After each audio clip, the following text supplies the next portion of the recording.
ప్రియ ముస్లిం సహోదరులారా, మనలో రెండు రకాల సోదరులు మారాలి. మొదటి రకం ఎవరంటే, ఎప్పుడైనా వాళ్ళకి హెల్త్ ఇష్యూ వచ్చింది, తలనొప్పి కావచ్చు, జ్వరం కావచ్చు, అలాగే కాలు నొప్పి కావచ్చు. ఇటువంటి సమయంలో వాళ్ళు హాస్పిటల్స్కి మాత్రమే వెళ్తారు. అది ఆయుర్వేదిక్ కావచ్చు, హోమియోపతిక్ కావచ్చు, ఇంగ్లీష్ హాస్పిటల్ అయినా కావచ్చు. కానీ దాని వలన ఒక్కొక్కసారి లాభం కలగకపోవచ్చు, వ్యాధి పోవకపోవచ్చు, సంవత్సరాలు గడిచిపోవచ్చు.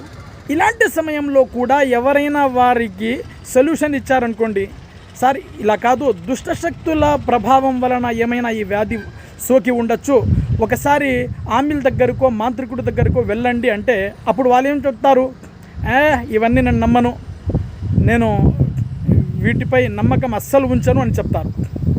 ఇలా అని కొన్ని సంవత్సరాల పాటు వెళ్ళకుండా ఇలాగే వ్యాధితో బాధపడుతూ ఉంటారు.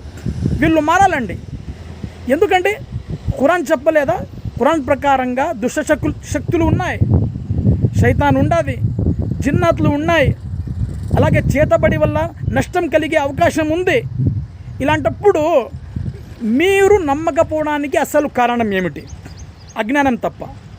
అలాగే మరొకరు ఎవరంటే మారాల్సింది, కొంతమంది చిన్న వ్యాధి వచ్చినా దగ్గినా చేతబడి, అలాగే జారిపడినా చేతబడి, తుమ్మినా చేతబడి, హార్ట్ వచ్చినా చేతబడి, చేతిలో నొప్పి వచ్చినా చేతబడి, కళ్ళు కనిపించకపోయినా చేతబడి, వీళ్ళు కూడా మారాలి.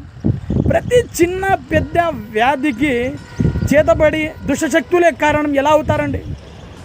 అసలు ప్రపంచం మొదలెట్టినప్పటి నుండి ఖయామత్ వరకు ఈ మానవులకి ఈ వ్యాధులు అనేటివి సహజం.